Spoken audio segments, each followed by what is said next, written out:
Hello, welcome to Newton's Laws. This will be some of the more difficult material that we will cover. It will pull together everything we've done so far relative to motion and mechanical equilibrium.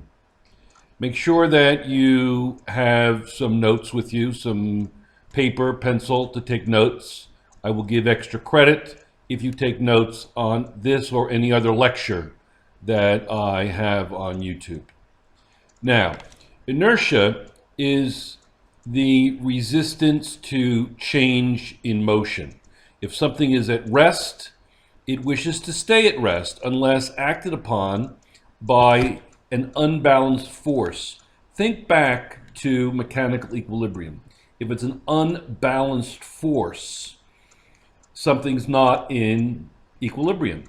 So something that's not in equilibrium will not be at rest. Something that's not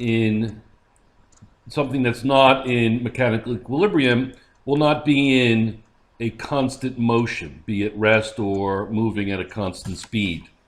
So inertia is the tendency to remain at rest or at constant motion unless acted upon by an unbalanced force.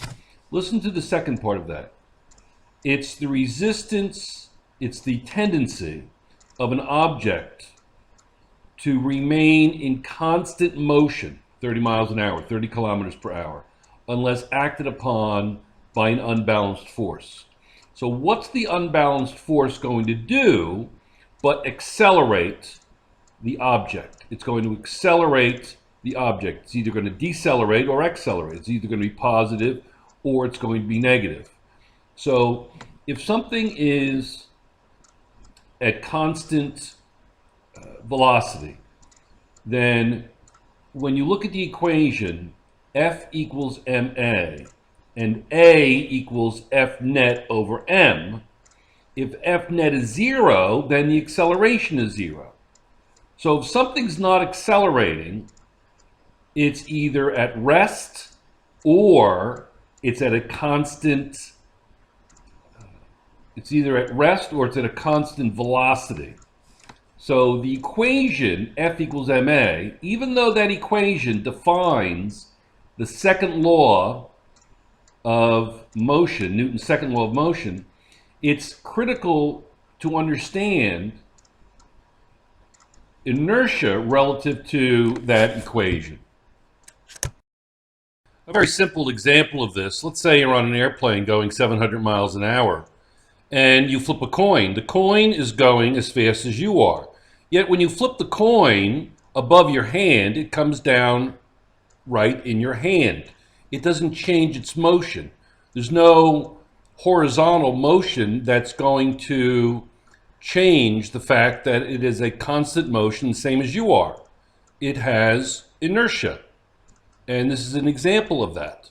The same thing is true with the old trick with the tablecloth with items on the table. It slides under the items, and those items don't wish to change. They don't wish to accelerate. They don't wish to change their velocity. So they're going to stay where they are. Now, if the tablecloth had a ridge on it, that would apply a horizontal force and the items would slip off the table. But the idea is that they won't. Now, let's go back to a slide that we looked at earlier. And that is that if the F net is 0, the acceleration is 0. The acceleration produced depends on the mass that is pushed. The greater the F net, the greater the mass. You can see that it's a quotient, F net over mass. Therefore, it's a direct relationship. The greater the mass, the greater the F net, and vice versa. Now, boulders that are laying on the ground, they don't move without cause. Kick a football, it neither remains at rest nor in a straight line. Meaning, it's not in a straight line because there's a net force acting downward. You know that the horizontal velocity is going to remain constant, and it will remain constant.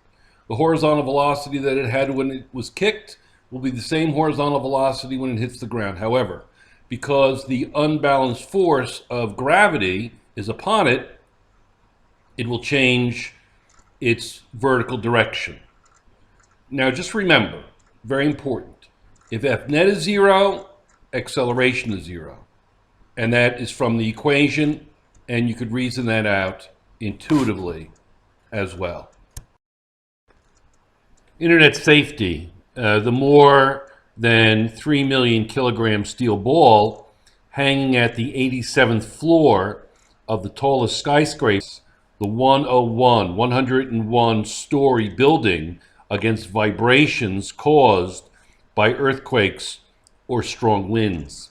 What does this mean? It's stopping the vibrations. Well, vibrations are a way of changing the constant velocity of that building, which is 0. If it's going to vibrate, then it's not at 0. The velocity is not at 0. So what it does is it adds to the mass, which adds to the net force needed to cause an acceleration. Just as the gentleman on the plane throwing up a coin, it stays at a constant velocity. That is whatever the velocity of the coin is relative to the plane. There's no net force on. It doesn't accelerate horizontally. The more mass an object has, the greater its inertia, and the more force it takes to change its state of motion. Mass is often confused with weight. We say a heavy object contains a lot of matter.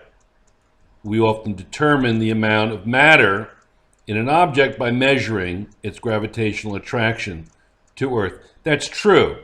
We know that something is going to accelerate at 10 meters per second squared. Well, we know that the more mass, the more weight you're going to have, because A equals F net over M. And don't forget, mass is not volume. Mass is not volume, and we'll get into that a little bit later. Kick an empty can and it moves. Kick a can filled with sand and it doesn't move as much. Kick a can filled with steel nails and you'll hurt your foot. The nail-filled can has more inertia than the sand-filled can, which in turn has more inertia than the empty can. The amount of inertia an object has depends on its mass, which has roughly the amount of material present in the object. The more mass an object has, the greater its inertia, and the more force it takes to change its state of motion. Mass is a measure of the inertia of an object. We can say, instead of what's the mass, we can say what's the inertia. The terms are interchangeable. Again, if I'm in space and I shake an object up and down, I'm going to have to apply a force to change its velocity. If I'm shaking it down and I want to shake it up, I'm going to change its velocity. It's going to be literally, it's going to go from a positive velocity to a negative velocity. I'm going to change its velocity. So I have to apply a net force in order to change that velocity. If I have a velocity of initial velocity of just v, so it's v going downwards and then negative v going upwards. So it'll be negative v final minus v equals 2v. So I'm changing its velocity. Its change in velocity will be 2v. Let's say it occurs in a second. So the acceleration will be 2. So if that acceleration is 2, the weight, the net force will have to be twice the mass. So the greater the velocity change, the greater the acceleration, the greater the net force. The greater the net force, the greater the mass. So it's not weightless in space in a sense. It doesn't have that normal force that we'll talk about next chapter, chapter 6. But what it has is, it has inertia, it has mass, it has resistance to change. And if I'm going to make a change on that mass, if I'm going to make a change on the velocity of the mass, I have to apply a net force. If I look at the old Pioneer and Voyager spacecraft launched in the late 1970s, I think they were early and mid 1970s actually. They have gone beyond the orbits of Saturn, Uranus, and Pluto, and are still cruising beyond the solar system. Initially, force supplied by rockets sent the spacecraft on their journey. However, once in outer space, these engines supplied no more force, ran out of gas. Except for the gravitational effect on the stars and planets in the universe, the motion of the spacecraft will continue without change forever, unless acted upon by an outside force. Now, this is extra credit. Write me a small paper, a short paper, 1 page, on the Pioneer and Voyager spacecrafts, and also, not just, but also, so on, let's say 2 pages, Voyager and Pioneer spacecraft, and then also the relationship to Star Trek, a motion picture. Let's take a couple of minutes to look at some of the forces involved in straight line motion or motion in one dimension. We have FP, which is, we call that the force parallel with the surface. The force parallel with the surface. We see the FF, which is the frictional force, or the force contrary to the force P, force parallel with the surface. We see the weight, which is downward. The FW is the weight that's downward. And Fn is the normal force. Let's talk about the normal force for a second. When you're standing on a bathroom scale, you are finding out what your weight is. But the scale is not measuring your weight. The scale is measuring the normal force. If you press down on the scale will press up on you. Thereby, the normal force will be equal and opposite the weight force. So, if something is weightless, in other words, falling through space, weightless, that means that it doesn't have a normal force. There's nothing to counteract the weight. So you literally are not weightless, you still have that weight, but there's nothing to counteract it. So the normal force is the contrary force to the weight. The FF, or the frictional force, is contrary to the parallel force, what I call the parallel force to the actual surface. So you have 4 forces: the F, the frictional force, the parallel force, the normal force, and the weight force. Now, in the direction of the motion, the parallel force will be that drives it forward, and the frictional force will prevent that from happening. So you'll have to subtract the frictional force from the parallel force in order to get the force that's driving it forward. And that's going to be the net force. So think of it this way.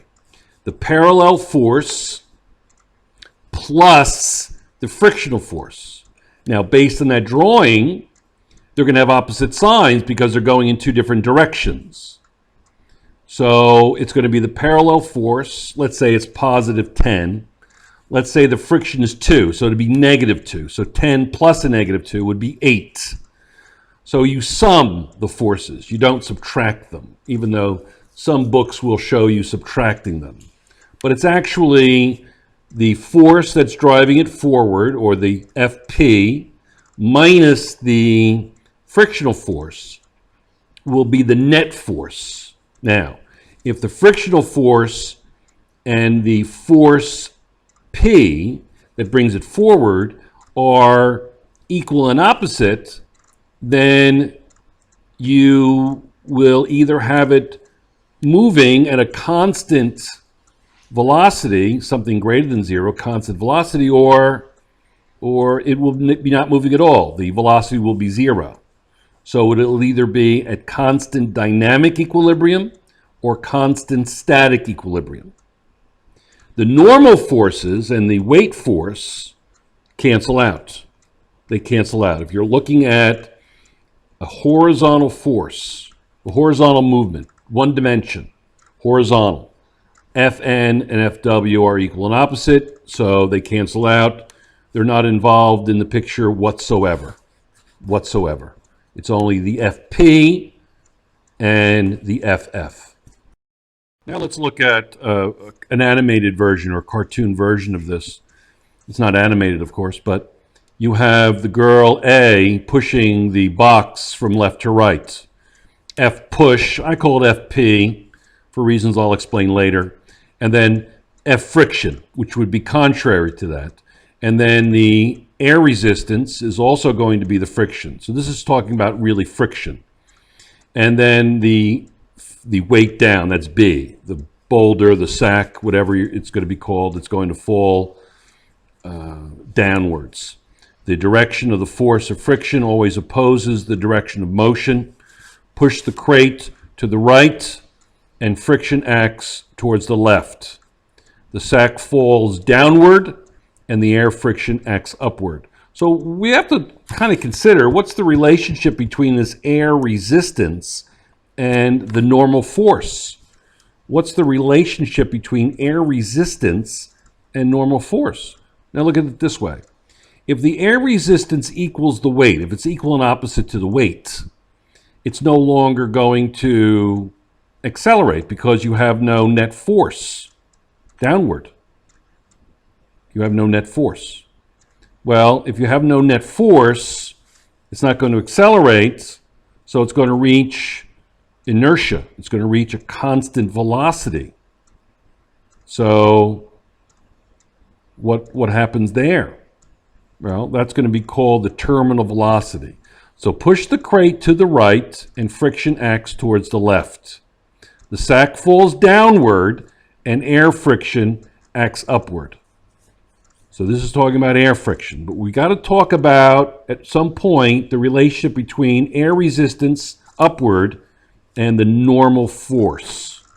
Let's talk now a little bit about automobile design. The first automobiles were little more than horse carriages with engines. Over time, engineers came to realize that by reducing the frontal surface of cars and eliminating parts that stick out, the air resistance force on a car could be reduced. When a car cruises at a constant speed, the net force on the car is zero. By lowering the air resistance force at any speed, the amount of force needed by the engine is reduced, meaning better fuel economy. Over the years, cars have gotten sleeker with teardrop-shaped bodies and teardrop shapes around side mirrors. Door handles are set into the doors. Even wheel wells and the undersides of cars have been smoothed. Automobile engineers use computers to design cars with less air resistance and use wind tunnels to measure the car's air resistance. Take a look at your own car. See if you can spot how these things happened. You spot your own car. Look at your own car and see if you can see where engineering may have may have played a part in making a car, quote unquote, sleeker. So go home, look at your own car, or go outside, look at your own car, and see if you can spot things that, take a picture of it, print it out, and show it to me. Write something on it. Write a half a page on ideas you have relative to the reduction of surface area of your car that will increase gas mileage. Do that for extra credits. A situation similar to the kicked football is shown in the comic strip Horse Sense. Here we think of the horse as believing its pull on the cart will be canceled by the opposite and equal pull by the cart on the horse, thus making acceleration impossible. This is a classic problem that stumps many college students, let alone high school students. By thinking carefully, you can understand it. The horse cart problem can be looked at from 3 different points of view. First, consider the point of view of the farmer who is concerned with getting his cart, the cart system, to market. Then there is the point of view of the horse, or the horse system. Finally, there is the point of view of the horse and cart together, the horse cart system. From the farmer's point of view, the only concern is with the force that is exerted on the cart system. So this is the problem. It says in the second sentence, here we think of the horse as believing its pull on the cart will be canceled by the opposite and equal pull by the cart on the horse, thus making acceleration impossible. And then we have 3 systems. We have the horse system, the cart system, and the horse cart system. And then we have the very last sentence. From the farmer's point of view, the only concern is with the force that is exerted on the cart system. This is one-dimensional application of forces, straight line motion, motion in one dimension. Very, very important to understand this before we talk about its applications in 2 dimensions.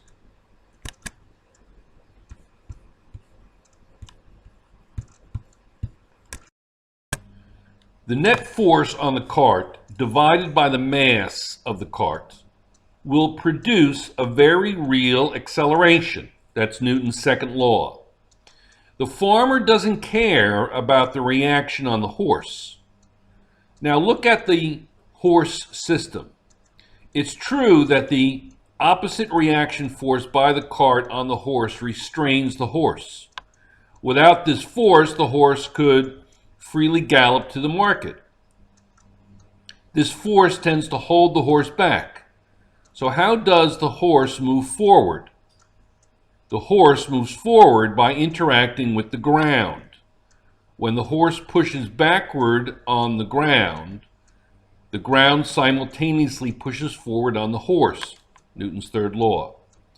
If the horse in the horse cart system pushes the ground with a greater force than it pulls on the cart, there is a net force on the horse, and the horse cart system accelerates. When the cart is up to speed, the horse need only push against the ground with enough force to offset the friction between the cart wheels and the ground. Finally, look at the horse cart system as a whole. From this viewpoint, the pull of the horse on the cart and the reaction of the cart on the horse are internal forces, or forces that act and react within the system. They contribute nothing to the acceleration of the horse-cart system. They cancel and can be neglected. To move across the ground, there must be an interaction between the horse-cart system and the ground. For example, if your car is stalled, you can't get it moving by sitting inside and pushing on the dashboard. You must interact with the ground outside. You must get outside and make the ground push the car. The horse cart system is similar. It is the outside reaction by the ground that pushes the system. This is the cartoon horse sense that I spoke of before. Giddy up, pull the cart so we can get along, etc. The horse and the farmer, they think that it's simply a fact of the horse pulls and the cart follows. But that's actually not the case, as we saw before. They're missing something. They don't quite understand. Remember, you have three laws: inertia, F equals ma, and action-reaction. You see, if I pull the cart on the cart, the horse says, the cart will pull back on me. By Newton's third law, the forces are equal and opposite, so they'll cancel out. A zero net force won't get us going. So the horse is relying on Newton's third law. The farmer understands Newton's second law, which is F equals ma, and that unless there's an unbalanced force, the cart will not accelerate. If the net force is zero, then the acceleration will be zero, and the cart will remain still. So they're both missing something. They're both missing something. So I don't care about the forces exerted on you, the farmer says. I'm interested in the forces you exert on the cart. You pull the cart, and I guarantee it will move. Now, the farmer is also confused. Remember inertia. Inertia says that something will remain still. It will not move. Its velocity will remain zero unless acted upon by an unbalanced or net force. But how can I move forward when the cart pulls backward on me? Now remember Newton's second law, that acceleration equals the net force divided by the mass. So if there's a net force, then you'll get the acceleration. If you have no net force is zero, then the acceleration will be zero. And then Newton's third law, which the horse understands, is that whatever the cart applies to the cart, whatever the horse applies to the cart will apply to the horse. So now the farmer is thinking, there must be something missing here. So the farmer is pondering what it is that will get the cart moving so that he can go to the market. So he thinks and thinks and thinks, and then he realizes what's been missing all of this time. He says, just push backward on the ground. By Newton's third law, the ground will push forward equally on you. Then I'll simply follow along. Follow along meaning he's on the cart. The cart will follow along. So the horse ponders this and says, of course, that's exactly what I should do, and the little bird agrees. So what happens is that ground is doing a very good job. And physics, grumble, grumble. That's always the answer to physics. Let's look at the application of forces in two dimensions. I'm going to spend quite a lot of time on this one particular slide. And you see that you have a blue triangle. And on the right side of the blue triangle, you have an angle. That angle is the same angle as the triangle bound by the orange, yellow, and red vectors. You have the FW, which is perpendicular to the ground. You have FN, which is perpendicular to the plane of the ramp. And you have FP, which is, the P stands for parallel, and that is going to be parallel with the ramp. So if you look at sine theta equals opposite over hypotenuse and cosine theta equals adjacent over hypotenuse, you would say sine theta equals FP over FW, and cosine theta is Fn over Fw. Thereby solving for Fp and Fn, in the equations above, you have Fn equals Fw cosine theta, and Fp equals Fw sine theta. You have the force of friction, which is static, which is less than or equal to the coefficient of static friction times Fn, and you have other equations below that. Now, all of the problems that are going to follow relative to the application of forces in 2-dimension are going to use these particular formulas. So make sure that you, I would say, commit them to memory. And you will actually commit them to memory based on the amount of times you're going to apply them. So good luck with that. And we'll be looking at problems in the next 7 lectures that are going to apply these problems quite routinely. Now the next slide is very similar to this slide, but using a pulley system, the load on the ramp will be controlled by a load that's hanging freely. And we'll do problems relative to this particular, the more difficult problems relative to this particular ramp system. You'll see that many of the equations will be the same.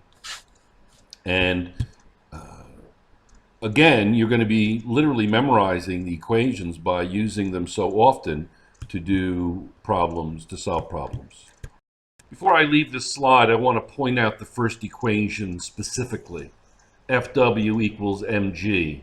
G is constant. It's 10 meters per second squared on Earth. And we're doing these experiments on Earth, so G is constant. It is a proportionality constant because weight and mass are proportional to one another. As mass increases, the weight will increase.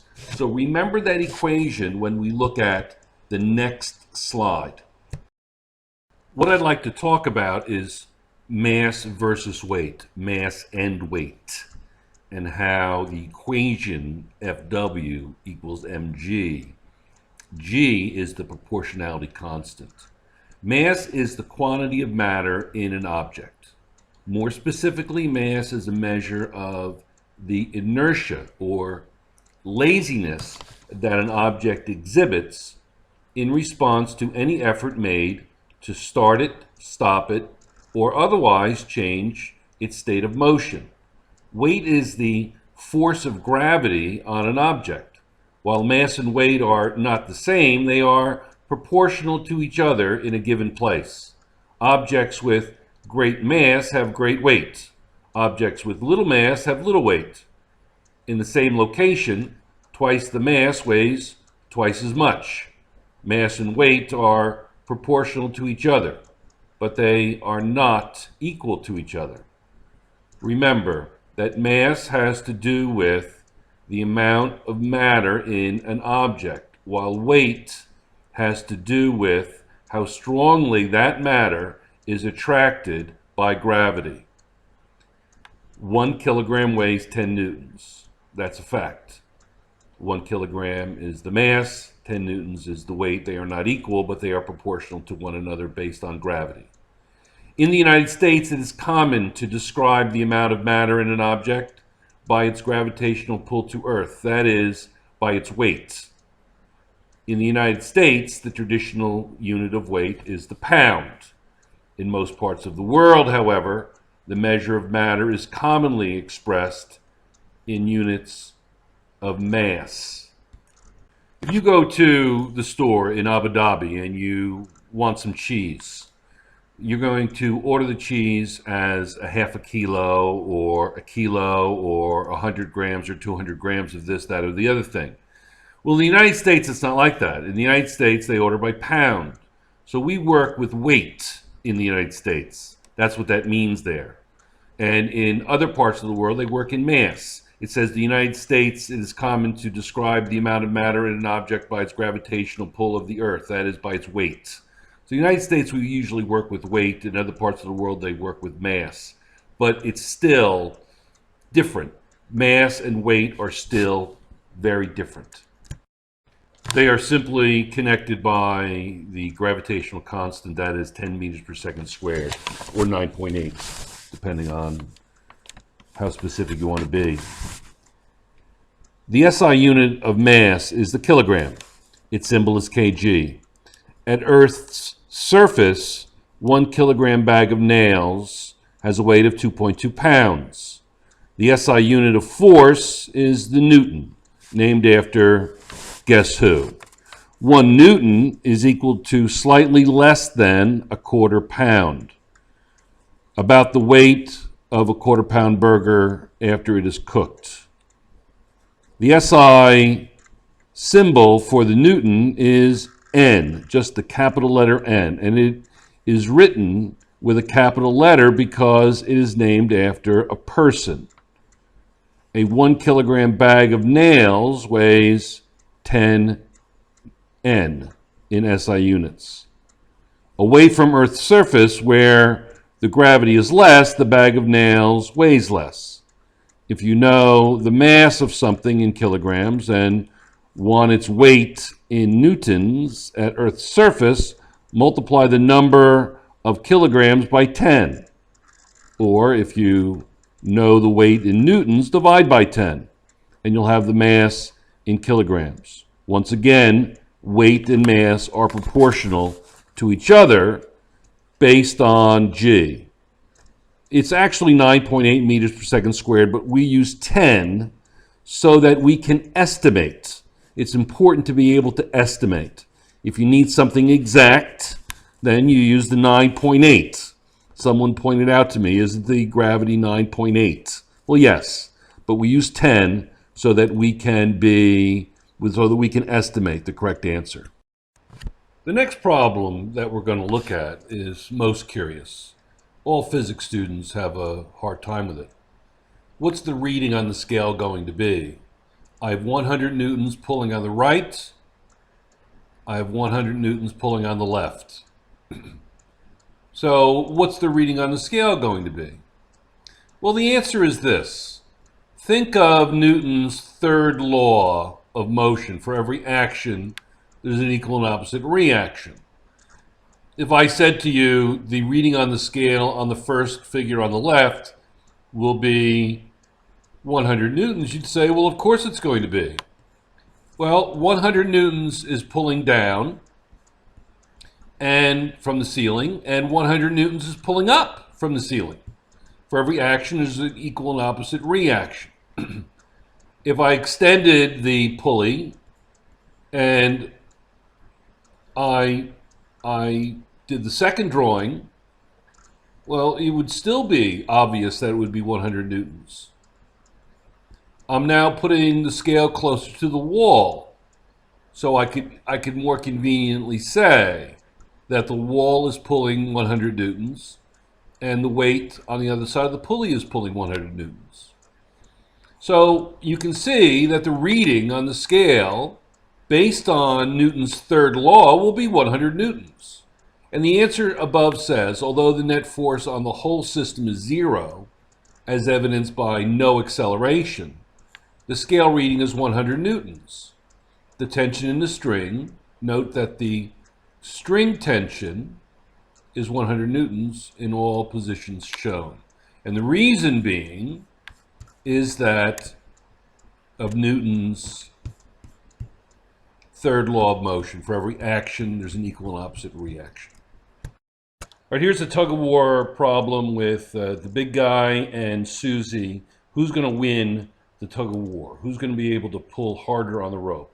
You guys think it's Arnold, the big guy. Arnold can pull no harder on the rope than Susie. Rope tension is the same all along the rope, including the ends. Just as a wheel on ice can exert no more force on the ice than the ice exerts on the wheel. And just as one cannot punch an empty bag with any more force than the bag can exert on the puncher. Arnold can exert no more force on his end of the rope than Susie exerts on her end. Arnold can push harder on the ground than Susie can. So even though the pulls on the rope are the same, Arnold will likely win the tug-of-war. But remember, he's pushing on the ground, and the ground is pushing on Arnold, and he will win as a result of that. So he'll win because of how he's pushing against the ground. The next slide is a little bit of a contradiction, one of those puzzles in physics. A gun is hooked up to a circular tube. The bullet's fired and forced through the tube, and students would think that the trajectory would be A, but in fact it's B. While in the tube, it is forced to curve, but when it gets outside, no force is exerted on the pellet, law of inertia, it follows a straight path. So it may be curving, but it actually ends up to be straight or tangent to the point in which it was released, relative to the point in which it was released. If when the ball at the end of the string swings to the lowest point, the string is cut by a razor, which path will the ball then follow? A, B, or C? Just think of just the idea of momentum. A would sound a bit silly. So it would be between B and C. When the string is cut, the ball is moving horizontally. When the string is cut, there are no forces horizontally. So the ball continues horizontally at the constant speed. But there is the force of gravity, which causes the ball to accelerate downward. If it was past the midpoint, then it would be a type 2 projectile motion. Right now, because it's horizontally, it's a type 1 projectile motion. So the ball gains speed downward, creating this parabolic path, this curved path. And so the answer would be B. The ball continues along path B, a parabolic path. The next problem looks at two systems, one on the left and one on the right. In both cases, an applied force of 100 newtons accelerates the 100 Newton block. In which case is the acceleration greater, the one on the left or the one on the right? Well, just keep in mind that the system on the left has a total mass of 20 kilograms, and the one on the right has a mass of 10 kilograms. So the one block system has the greater acceleration. This is because the different accelerations are produced when the same force is applied to systems of different mass. Twice the mass is being accelerated in the two-block system, so its acceleration is half that of the one-block system. So I will show you the math in the next slide. And the math says that on the left, the A equals the applied force, which is 100, divided by the sum of mass A and B, which would be 20 kilograms. So the acceleration is 5. The tension in the rope would be 10 times 5 is 50. And the tension in the right one would be 100, obviously. And the acceleration would be 10. So the acceleration on the right is twice that on the left. The brakes are slammed on a speeding truck and it skids to a stop. If the truck were heavily loaded, so it had twice the total mass, the skidding distance would be the same, 1.5 times as far, twice as far, 4 times as far. Well, if you think about friction, if you're going to increase the weight, you're going to increase the normal. You increase the normal, you're going to increase the friction. So twice the mass means the skidding tires will bear against the road with twice the force, which results in twice the friction. Twice as much friction acting on twice as much mass produces the same deceleration and hence the same stopping distance. However, twice the speed would produce 4 times the stopping distance. Kind of equivalent to kinetic energy equals 1/2 mv squared, that kind of idea. You'll see that in the chapter on work. Which encounters the greater force of air friction, the giant mammoth elephant or the feather? People automatically think it's the feather, but in reality it is the giant elephant. This is why. There is a greater force of air resistance on the elephant, which plows through more air than the feather in getting to the ground. The elephant encounters several newtons of air resistance, which compared to its huge weight has practically no effect on its rate of fall. Only a small fraction of a newton acts on the feather, but the effect is significant because the feather weighs only a fraction of a newton. Remember to distinguish between a force itself and the effect it produces. The elephant's bigger. It's going to hit more molecules. The more molecules, the more friction. So when the weight minus the friction is zero, then there's no net force, no acceleration. You hit terminal velocity. As she falls faster and faster through the air, her acceleration will increase, decrease, or remain the same. And why? Again, think terminal velocity. She's not going to increase her speed infinitely. Acceleration decreases because the net force on her decreases. Net force is equal to her weight minus her air resistance, and since air resistance increases with increasing speed, net force and hence acceleration decrease. By Newton's second law, A equals net force over m, which equals the weight minus the resistance or friction divided by m. If the numerator there is 0, then A is 0. When mg is her weight and r is the air resistance she encounters, as r increases, the acceleration A decreases. Note that if she falls fast enough so that r equals mg, A equals 0, then with no acceleration, she falls at a constant velocity. That constant velocity is called terminal velocity. Go an extra step in the equation for Newton's second law. Divide mg and r by m and get g minus r over m. Note that the acceleration A will always be less than g if resistance r impedes falling. Only when r equals 0 does A equal g. That's very, very important. Look at that slide again and make sure that it makes sense. And if it doesn't make sense, ask me in class. Now we're going to take a page out of Galileo's playbook. Two small balls of exactly the same size, one made of wood, the other of iron, are dropped from a high building to the ground below. The ball to encounter the greater force of air resistance on the way down is the wooden ball, the iron ball, or both the same. So remember, the volume's the same. It's the same size, obviously different weights.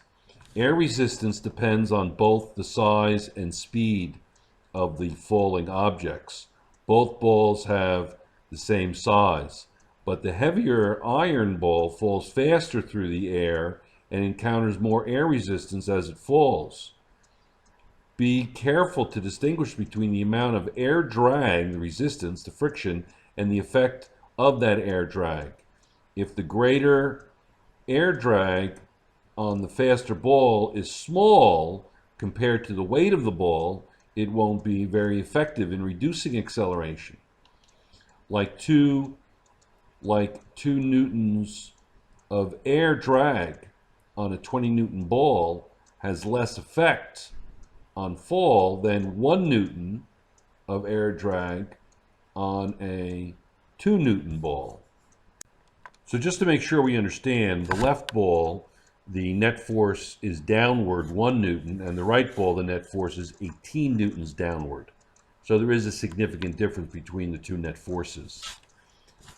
For every force, there exists an equal and opposite force. Consider the action-reaction in the case of a rock falling under the influence of gravity. If action is considered to be that of the earth pulling down on the rock, can you clearly identify the reaction force? Now, again, we're at the Tower of Pisa, and this is obviously Galileo dropping the ball down. Well, identify the various forces involved. Can you do it? The recipe for action-reaction forces is simple enough. If A exerts force on B, then in turn, B exerts force on A. So if action is earth pulling down on the falling rock, reaction is simply the falling rock pulling up on the earth. Does this mean that the acceleration of the rock and the earth should be the same? Not at all, but only because the earth's mass is so much greater than that of the falling rock. The mass is enormous compared to the falling rock, so you wouldn't notice the difference. If a Mack truck and a Volkswagen Beetle have a head-on collision, which will experience the greater impact force? How much acceleration? The Mack truck, the Volkswagen, both the same. It depends on other factors. Well, based on Newton's third law, the force on the truck will equal the force on the car. Well, if the forces are equal, and they are, what does that say about the acceleration and the masses? They're going to be very different. The mass of the Beetle is very different from the mass of the Mack truck. Both will experience the same impact force in accord with Newton's third law.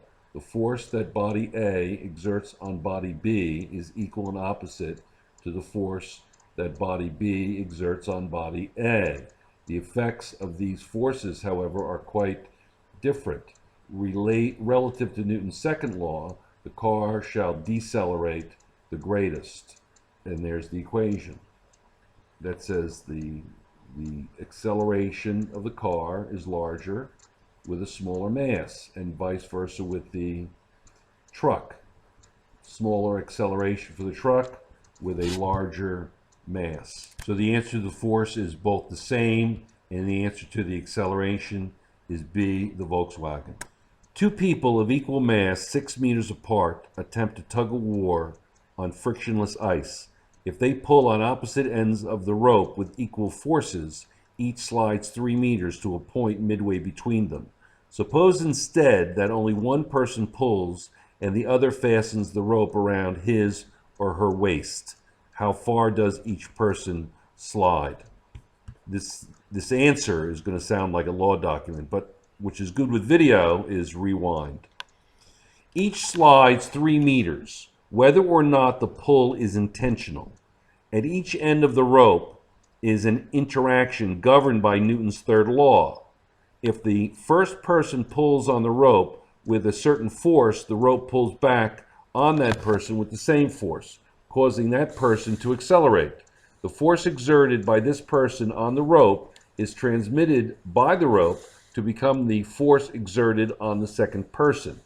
So the second person is acted on by the same magnitude of force as the first person, and they accelerate equally in opposite directions.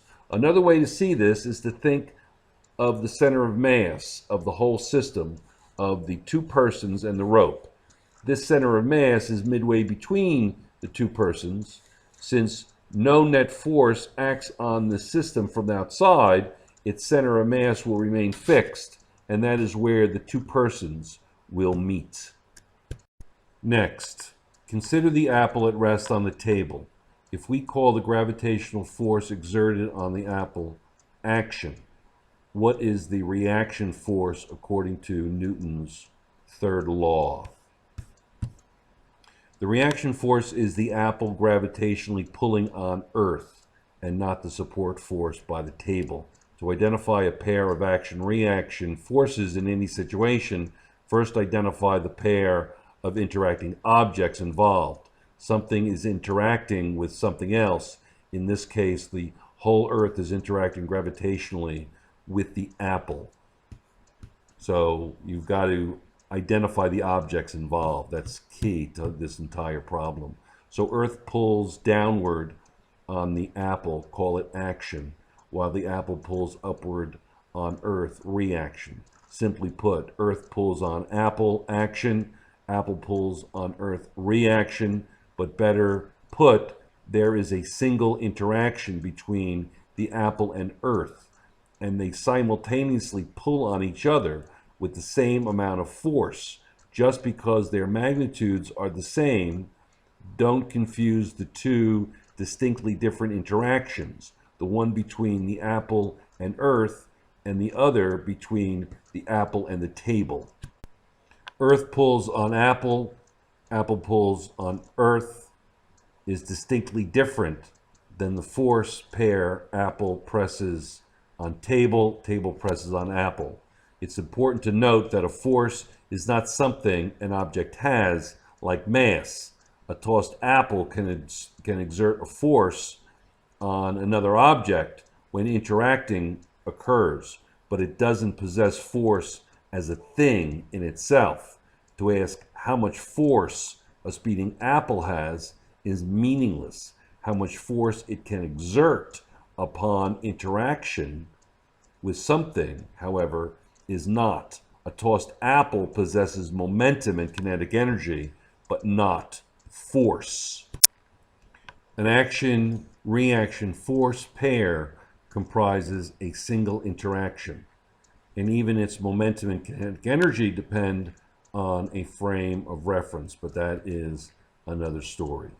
Looking at Newton's second law again, the happy orange, a net force acts on an orange, and the orange accelerates to the right. The orange will continue to accelerate as long as there is a net force. The force on the orange provided by the apple is not canceled by the reaction force on the apple. The orange still accelerates. So it can get pretty complicated.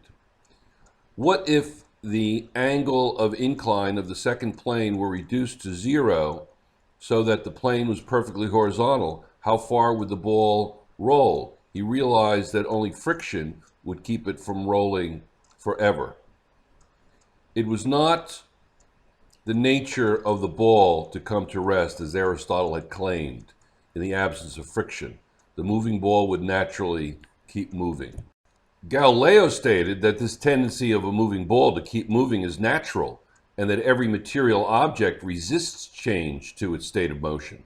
The property of a body to resist change to its state of motion is called inertia.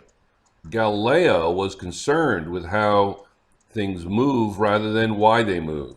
He showed that experiment, not logic, is the best test of knowledge.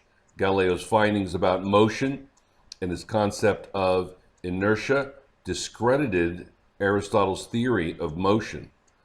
The way was open for Isaac Newton to synthesize a new vision of the universe.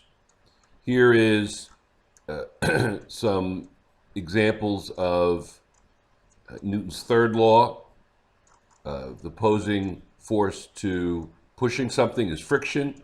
Air resistance is another kind of friction. Here, a falling cat is subject to air friction. The opposite is going to be friction, and that's air resistance, and it will hit terminal velocity. Here, skydivers are at terminal velocity, and they put their bodies out flat so they have more air resistance, and they hit terminal velocity more quickly. Remember, the opposing force is air friction. Air friction is the upward force that resists the weight of the falling object. And when those two forces are equal, then it's going to be at terminal velocity. Equal and opposite to the air friction is the weight. And when they're equal again, it's terminal velocity. More and more examples of essentially the same thing.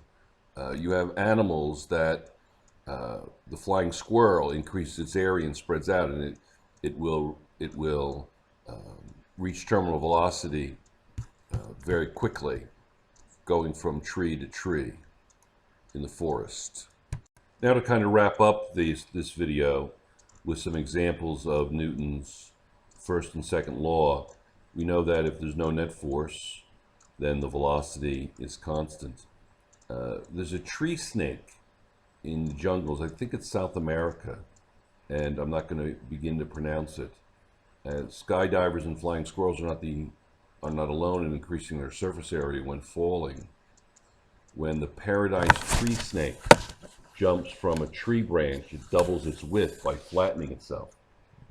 It acquires a slightly concave shape and maneuvers itself by undulating in a graceful S shape, traveling more than 20 meters in a single leap. First one to tell me in class where this tree snake is found will receive extra credit. Paradise tree snake. The two boulders will fall at the same rate. The ratio FW to mass is the same for the 10 kilogram and the 1 kilogram stone. The 10 kilogram cannonball and the 1 kilogram stone. Here's in the stroboscope. This stroboscope photo shows a golf ball and a foam ball falling in air. The heavier golf ball, is more effective in overcoming air resistance, so its acceleration is greater. It will fall at a greater rate, and the foam ball will be held up by the air. Not completely, of course, but partially. Going back to Galileo's experiment, Galileo argued that only when friction is present, as it usually is a force needed to keep an object moving. He tested this idea by rolling balls along plane surfaces tilted at different angles. He noted that a ball rolling down an inclined plane speeds up, as shown in figure 3.3a. The ball is rolling partly in the direction of the pull of the Earth's gravity. He also noted that the ball rolling up an inclined plane in the direction opposed by gravity slows down, as shown in figure 3.3b. What about a ball rolling on a level surface, as shown in figure 3.3c? What happens? Will it slow down? Well, again, it depends on friction, but the ball does not roll with or against gravity. Galileo found that a ball rolling on a smooth horizontal plane has almost constant velocity. He stated that if friction were entirely absent, a ball rolling horizontally would move forever. No push or pull would be required to keep it moving once it was set in motion. When the ball rolls downward, it moves with Earth's gravity and its speed increases. B, when a ball rolls upward, it moves against gravity and loses speed. And C, when the ball rolls on a level plane, it does not move with or against gravity, and it will move forever. Nothing, however, is completely frictionless. There's going to be friction somewhere on Earth where you have surfaces meeting. A cannonball undergoes more acceleration than the cannon because its mass is much smaller. Do you see why a change in the velocity of the cannonball is great compared with the change in velocity of the cannon? Let F represent both the action and reaction forces, m the mass of the cannon and m the mass of the cannonball. Different size symbols indicate the differences in mass and the accelerations. The acceleration of the cannonball and cannons are going to be different. Remember, when you have the cannonball is going to be a small m, and the cannon will be a large m. So the same forces divided by different size masses will produce different size accelerations. The larger acceleration for the cannonball and the smaller acceleration for the cannon, as shown here. So the one on the right is for the cannonball, and it will have a greater acceleration as a result of its smaller mass. Now, the gentleman with the jetpack is going to accelerate because of the ratio of net force divided by mass. Now we'll finish with looking at a few examples of Newton's third law. Here's Newton's second law and third law together. Study that carefully. Here we have a gentleman pushing against a wall. The wall pushes back, equal and opposite to the person pushing against the wall. The next slide the hammer is hitting the nail, and the nail hits the hammer. The nail may accelerate more than the hammer, but the forces are equal. Equal forces divided by different masses will produce different accelerations. Here we have person pushing against the canoe pushes against the person, but one accelerates more than the other. One goes one way, the person goes the other way, the canoe goes the other way, and they fall in the water. Is the dog wagging the tail, or the tail wagging the dog? Newton's third law. The next slide is a repeat, because people don't realize if I push against a wall 50 newtons, how do you know how much the wall pushes back? Well, equal and opposite. If neither are accelerating, then they're the same. I push 100 newtons, well, it's going to push back 100 newtons. The next one is kind of obvious.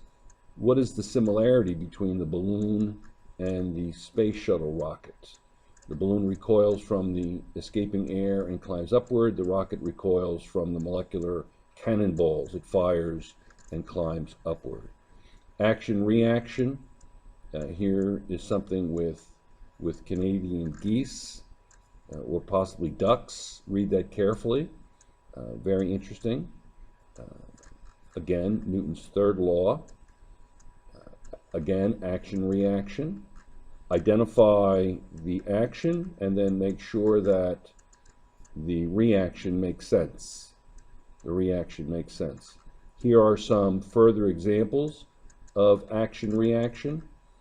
Draw the appropriate vectors showing the reaction forces. Specify the action-reaction pair in each example. Here's another example where the Earth is pulled up by the boulder with just as much force as the boulder is pulled down by Earth. Here are some additional ones. We have Mr. Parrot. You can't pull on something unless that something simultaneously pulls on you. That's the law, and that's Newton's third law. The next one is from a comic strip, and honestly, the wall hit my hand and sprained my wrist. If you hit the wall will hit you equally as hard. So that's why people hurt their hands when they hit walls. This is a question of pressure, and from chapter 3, and also Newton's laws relative to F equals ma and the smaller masses, etc. Again, here's another one with pressure. The same forces divided by different surface areas will produce different pressures. P for pressure. Same thing with the nail.